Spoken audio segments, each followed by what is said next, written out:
अस्सलाम वालेकुम जी। तो मैं उम्मीद करता हूँ आप सब खैरियत से होंगे, फिट फाट होंगे और कुछ बाश होंगे। तो मेरे बेटा आज का हमारे पास टॉपिक है स्लाइडिंग फ्रिक्शन, कि हमारे पास स्लाइडिंग फ्रिक्शन क्या होती है। इससे पहले हमने पढ़ा फ्रिक्शन को।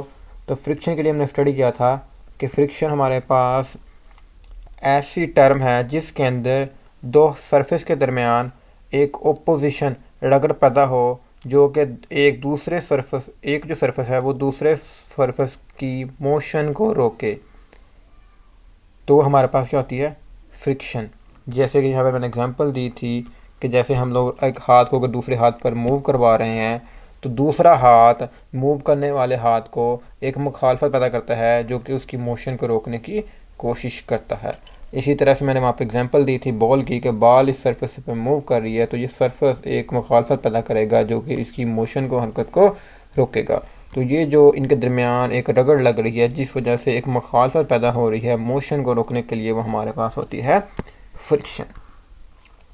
तो आज का जो हमारा टॉपिक है उसके अंदर हमने देखना है कि स्लाइडिंग फ्रिक्शन क्या होती है। तो स्लाइडिंग फ्रिक्शन की डेफिनेशन हमारे पास यहाँ पर मौजूद है कि friction between two solid surface is called sliding friction. कि जब हमारे पास जो फ्रिक्शन हो वो क्या हो, सॉलिड सरफेस के दरमियान हो, यानी जो सरफेस हों वो दोनों दोनों क्या हो, सॉलिड हों, तो हम कहेंगे कि हमारे पास वो कौन सी है, वो sliding friction. Which can be divided into two categories, जिसको हम लोग दो कैटेगरीज के अंदर डिवाइड करते हैं। अब वो कैटेगरीज कौन कौन सी हैं? नंबर 1 पे हमारे पास है स्टैटिक फ्रिक्शन और काइनेटिक्स फ्रिक्शन। अब इन दोनों की डेफिनेशन आपको याद करनी होगी। तो इसके मतलब मैं आपको पहले बता दूं कि इसमें से आपको जो क्वेश्चन आएगा वो आ सकता है कि difference between static friction and kinetics friction. तो इन दोनों की जो डेफिनेशन है वो आपको अच्छे से क्लियर हो, यानी इनका जो कंसेप्ट है वो आपको अच्छे से क्लियर होना चाहिए। तो सबसे पहले मैं जो है यहाँ पर डायग्राम बनी हुई है इस चीज़ के ज़रिए आप लोगों को कंसेप्ट दे देता हूँ, बाद में मैं इसको पढ़ दूंगा, सेम एज इट इज़ वैसे ही लिखा होगा। तो इसके अंदर बताया जाता है कि हमारे पास क्या है, एक मैस है, ठीक है, जो कि टेबल के ऊपर पड़ा हुआ है और जो कि एक वायर के साथ, एक रस्सी के साथ कनेक्टेड है, और यहाँ पे एक पुली लगी हुई है, और यहाँ पे एक पैन है जिसके अंदर हम लोग वेट को रखेंगे। तो जैसे हम लोग यहाँ पे वेट रखते हैं तो कुछ वेट रखने से क्या, इसने कोई मोशन नहीं की, ये अपनी जगह पर मौजूद रहा, क्योंकि इस टेबल की सरफेस के और इसके दरमियान एक फ्रिक्शन मौजूद थी जो टेबल इसके ऊपर लगा रहा था। तो जब कोई ऑब्जेक्ट जो है किसी सरफेस के साथ, दो सरफेस हों और जो ऑब्जेक्ट हो उसके ऊपर एक फ्रिक्शन लगे, लेकिन फ्रिक्शन की वजह से, मतलब कि आसान बात करूँ तो वो जो फ्रिक्शन थी और जो ऑब्जेक्ट की जो मोशन होनी थी वो दोनों, क्योंकि मोशन यहाँ पर टेंशन की वजह नहीं थी, तो हम आसान में ये भी कह सकते हैं कि ऑब्जेक्ट पर अप्लाइड फोर्स और हमारे पास जो फ्रिक्शन फोर्स है, अगर दोनों की दोनों बैलेंस हो जाएं, बराबर हो जाएं, तो वो बॉडी मूव नहीं करेगी। तो ऐसी सूरत में जो हमारे पास वो फ्रिक्शन होगी जिसमें अप्लाइड फोर्स की वजह से बॉडी हरकत में ना आए, वो रुकी रहे, तो वो क्या कहलाएगी, स्टैटिक फ्रिक्शन, रुकी हुई फ्रिक्शन। थोड़ा सा मैं दोबारा रिपीट कर दूं कि जब हम किसी बॉडी पर फोर्स अप्लाई करें और उसकी मज़म्मत के लिए वहाँ पर जो मुखालफत लग रही है, जो फ्रिक्शन लग रही है, ओपोजिशन प्रोवाइड हो रही है, वो दोनों बैलेंस हो जाएं और वो बॉडी मूव ना करे, तो हमारे पास क्या कहलाती है, static friction.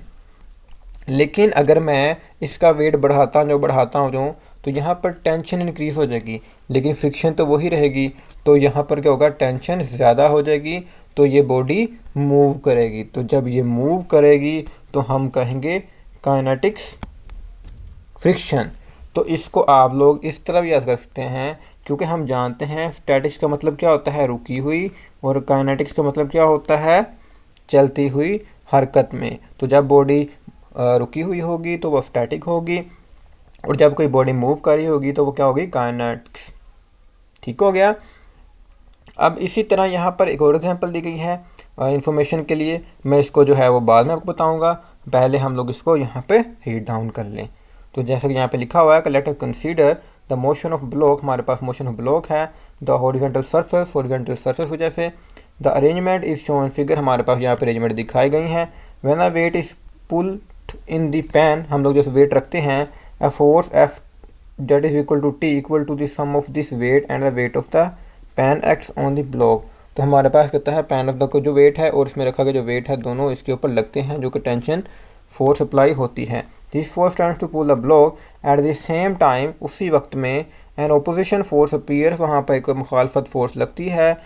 That does not let the block move, जो कि इतनी होती है कि उसको मूव नहीं करवा पाती, यानी उसको रोके रखती है, यानी जितनी उसके ऊपर टेंशन फोर्स लग रही होती है उसको वो बैलेंस कर देती है। This opposition force is called static friction. तो ये हमारे पास कहलाएगी स्टैटिक फ्रिक्शन।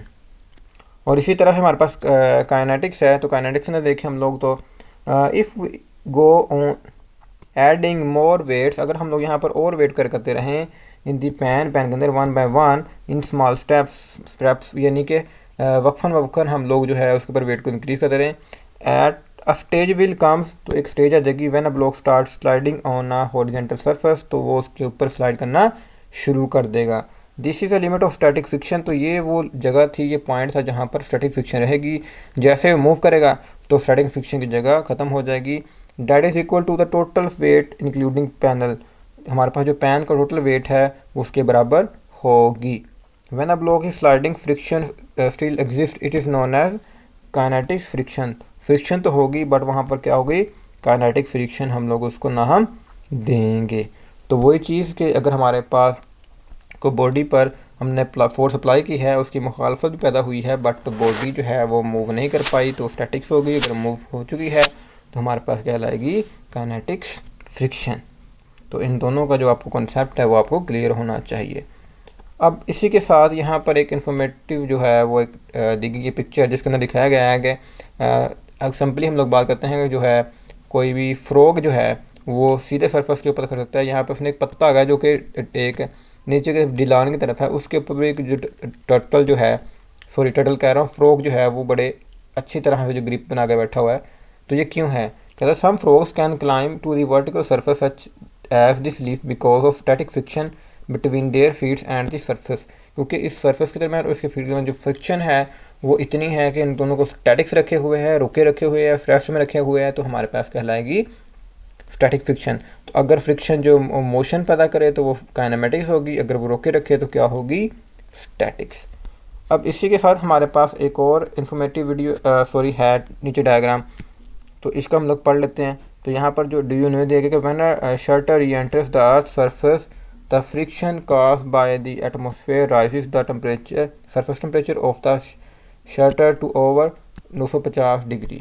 अब कहता है हमारे पास जो शटल्स के हमारे पास क्या होता है बेटा, जो रॉकेट्स जो होते हैं, ठीक है, जो कि स्पेस से आते हैं, जब वो ज़मीन में दोबारा एंटर होने की कोशिश करते हैं सरफेस में, तो वहाँ पर फ्रिक्शन की वजह से उनको जो टेम्परेचर होता है वो बढ़कर 950 डिग्री तक चला जाता है। तो ये बड़ा इंपॉर्टेंट है, MCQs के लिए आपको पेपर में आ सकता है।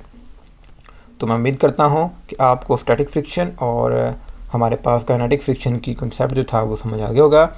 इसमें कोई भी क्वेश्चन हो, क्यूरी हो, डाउट रह गया हो तो कमेंट सेक्शन में जाकर ज़रूर पूछेगा। हमारी हमेशा कोशिश होती है आपके लिए बेस्ट वजह रखे हैं। तो आज के लिए इजाज़त दीजिए, अल्लाह हाफिज़।